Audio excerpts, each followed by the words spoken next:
everyone. Welcome back for another episode of Adams for the Love of Movie Picks.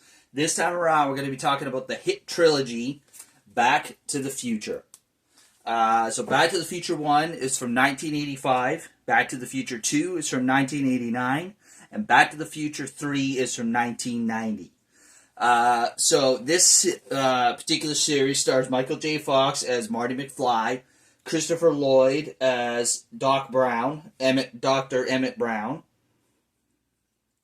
Leah Thompson as Lorraine Baines, Crispin Glover as George McFly, Tom Wilson as Biff Tannen, Claudia Wells as Jennifer Parker, and about the only other well-known actor in this one is Billy Zane plays a secondary role as one of Biff's cronies, Match. I think that's pretty much it. And it's the same recurring characters throughout all three movies. So, before we get into about Back to the Future, I just want to say, so I've been plenty reminded by some of my viewers, I should probably start mentioning that if you enjoy my videos and you feel the need to, folks, hit that like button down below. Leave a comment if you feel the need, and click that subscribe button, alright, folks? So here we go. Now, Back to the Future is a pretty well-known trilogy, but I thought I would mention it anyways, because it's been, well, what did I say? 1990 was the third one, so it's been 34 years since a Back to the Future came out, and maybe this day and age, the kids of this generation, they've never heard of this movie. And I recently got watching, for the first time in a while, I watched all three films. I'd seen the first one a couple of times recently, but I hadn't watched all three until this week. And it just really reminded me of how good this trilogy is.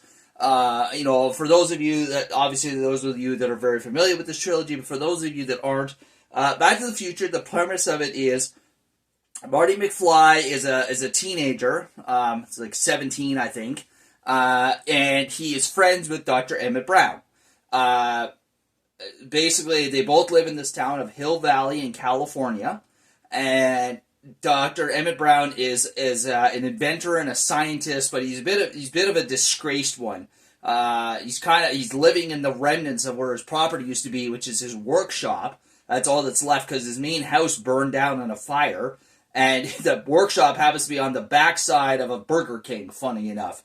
And Marty McFly is his friend. And he comes to find out that the Doc has invented a time machine built out of a DeLorean, of all things. Which, back then it was probably hilarious. Now it's almost become iconic. Pretty much more people associate the DeLorean with being a time machine from Back to the Future than the actual car itself. But, and basically, through a series of twists and events, I'm not going to give too much away for those of you that haven't seen this movie, Marty ends up going back in time instead of the Doc to 1955, to be exact, in the first film. And basically, he accidentally screws up his father and mother's first meeting, and then it's up to him to reunite them so they'll fall in love and he will exist.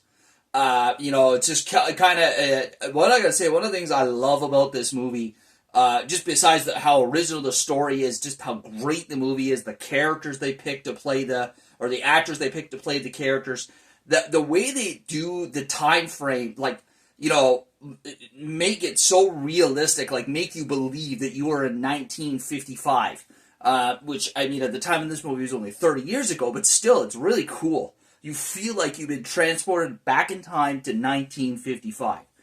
It's really, really well done. So that's the premise of the first film. And then come to the end of the first film.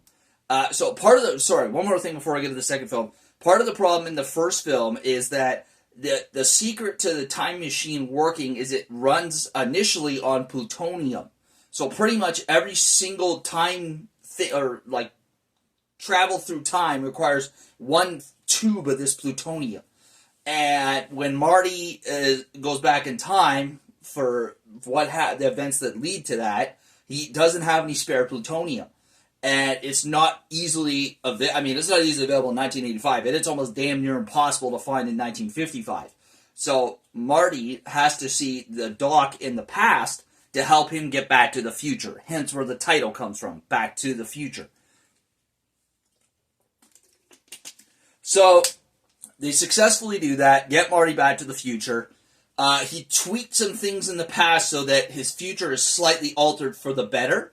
But then the Doc, after he comes back after Marty comes back from the past to the future, the Doc takes the time machine and goes into the future from 1985. He goes into 2015, and he finds out that this is all at the end of the first film.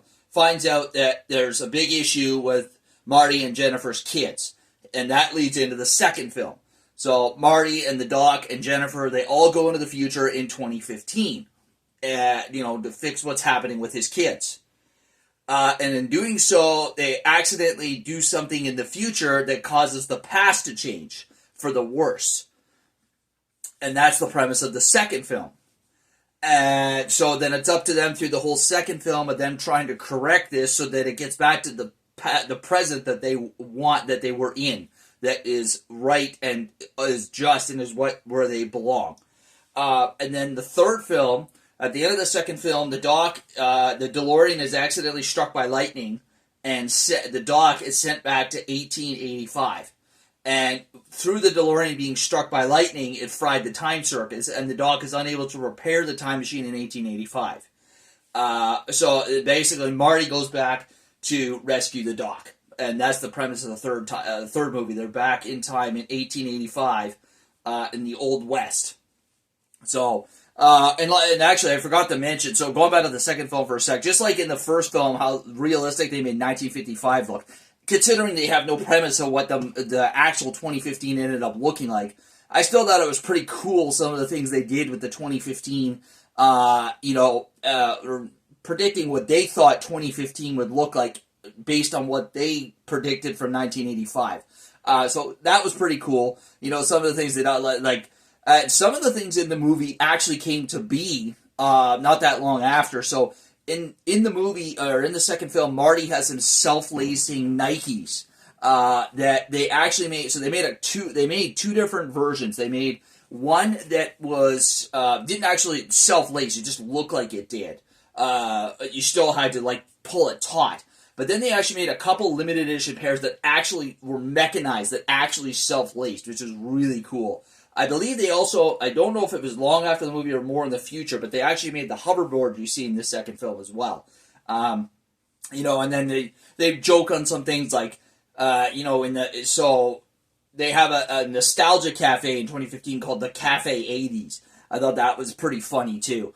That's another thing about these movies too. Besides having the great storyline, the well done production sets, making you believe you're in the time that you're in. There's some good humor in these movies too. There's some spots that really make you laugh, basically in throughout all of them too. The other thing is the song choice, like Huey Lewis in the News. I forget the name of the song, but it's playing right at the beginning. Power of Love.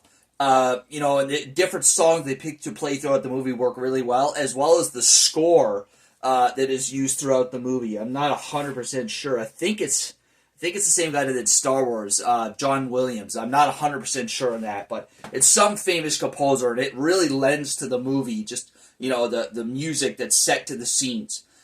So there you are, folks. If you've never seen the Back to the Future trilogy, I highly recommend it. You will not be disappointed. You could do like I do. You can pick it up on the Blu-ray special 30th anniversary trilogy.